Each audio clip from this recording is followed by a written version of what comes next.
જય શ્રી કૃષ્ણ મિત્રો, નિત્ય સત્સંગમાં આપ સૌનું સ્વાગત છે। આજે આપણે જાણીશું શા માટે ભગવાન શિવનું લિંગ સ્વરૂપમાં પૂજન થાય છે। તો જો આ માહિતી તમને પસંદ પડે તો વિડીયોને લાઈક અને શેર કરી ચેનલને સબસ્ક્રાઈબ જરૂરથી કરજો।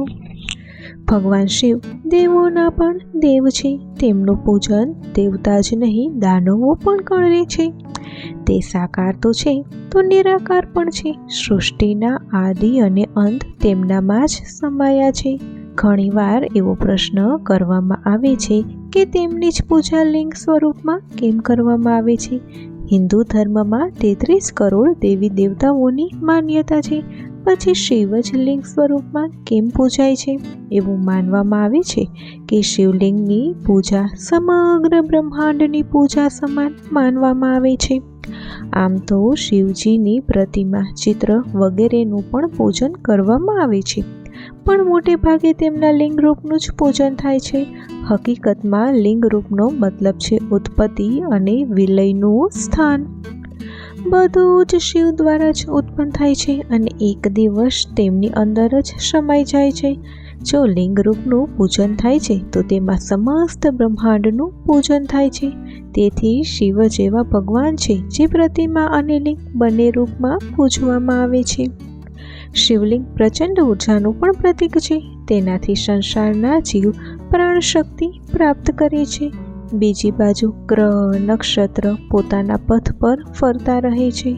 શિવલિંગ પર જળ ચઢાવવાથી એ શક્તિને નમન કરવામાં આવે છે।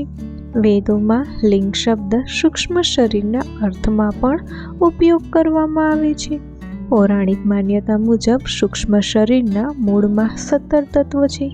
5 જ્ઞાનેન્દ્રિયો, 5 કર્મેન્દ્રિયો, 5 વાયુ, મન અને બુદ્ધિ, આ બધાના દાતા શિવલિંગ જ છે।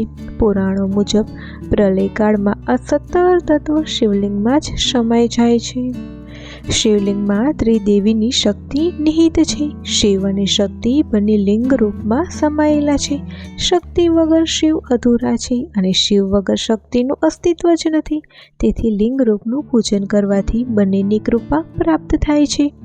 શિવલિંગના મૂળમાં બ્રહ્મા છે, મધ્યમાં વિષ્ણુ અને ઉપર ભગવાન શંકર, જલધારીના રૂપમાં શક્તિ। તેથી શિવલિંગની પૂજાથી દરેક દેવી દેવતાઓની કૃપા પ્રાપ્ત થાય છે। સમસ્ત દેવી દેવતાની પૂજાની સમાન છે શિવના નિરાકાર શિવલિંગની પૂજા।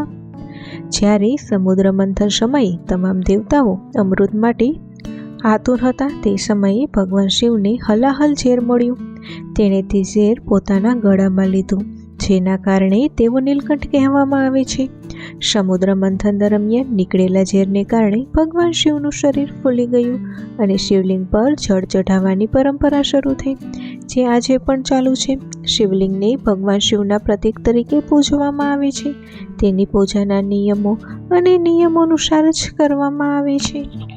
મોટાભાગના હિન્દુ મંદિરોમાં ભગવાન કે દેવી દેવતાની મૂર્તિને સ્પર્શ કરીને તેમની પૂજા કરી શકાતી નથી, પરંતુ શિવજી જે એવા દેવ છે જેમના શિવલિંગ સ્વરૂપને કોઈ પણ ભક્ત ગરીબ ઉજની જેવા ભેદભાવ રાખ્યા વગર કરી શકે છે। શિવલિંગની પૂજામાં અભિષેકનું અને બેલીપત્રનું પણ વિશેષ મહત્વ છે। શિવજીની સાથે ગણેશજી, માતા પાર્વતી, નંદી, કાચબો અને તથા શિવ ચિહ્નો જેમ કે રુદ્રાક્ષ, ત્રિશૂળ, ડમરૂ વગેરેની પણ પૂજા કરવામાં આવે છે। દેહથી કર્મ અને કર્મથી દેહ, આ જ બંધન છે। શિવ ભક્તિ આ બંધનમાંથી મુક્તિ મેળવવાનું સાધન છે। જીવાત્મા 3 શરીરથી જકડાયેલો છે: સ્થૂળ શરીર કે જે કર્મ માટે છે, સૂક્ષ્મ શરીર કે જે ભોગ માટે છે અને કારણ શરીર કે જે આત્માના ઉપભોગ માટે છે। શિવલિંગ પૂજન આ સમસ્ત બંધનોમાંથી મુક્તિ મેળવવા માટે મદદરૂપ છે તથા સ્વયંભૂ શિવલિંગનો પણ વિશેષ મહિમા છે। શાસ્ત્રોમાં માટીમાંથી બનાવેલા શિવલિંગનું પૂજન પણ પરમ સિદ્ધિપ્રદ જણાવ્યું છે અને ખાસ કરીને શ્રાવણ માસમાં શિવ પૂજનની સાથે માટીમાંથી બનાવેલા શિવલિંગનું પૂજનનું પણ ઘણું મહાત્મય શાસ્ત્રોમાં આંકવામાં આવ્યું છે। જેમાં બ્રાહ્મણો કે શૂદ્રો માટીમાંથી નાના નાના શિવલિંગો બનાવીને તેમની પૂજા અર્ચના કર્યા પછી તેમનું વિસર્જન કરે છે। આ વિધિમાં શિવભક્તો પાર્થેશ્વર મહાદેવ પાસે બેસીને પોતાના સંકલ્પો કરે છે અને મનોવાંછિત ફળ મેળવે છે। પૂજા કર્યા બાદ પાર્થેશ્વર શિવલિંગનું વિસર્જન કરવામાં આવે છે અને પાર્થેશ્વર પૂજન કરનારા તેમજ ભક્ત સમુદાય વરઘોડા રૂપે વિસર્જનની ક્રિયામાં જોડાય છે. આમ શિવલિંગ પૂજાનું ઘણુંય મહાત્મય છે. તો જો આ માહિતી તમને પસંદ પડી હોય તો વિડીયોને લાઈક અને શેર કરી ચેનલને સબસ્ક્રાઈબ જરૂરથી કરજો. જય શ્રી કૃષ્ણ.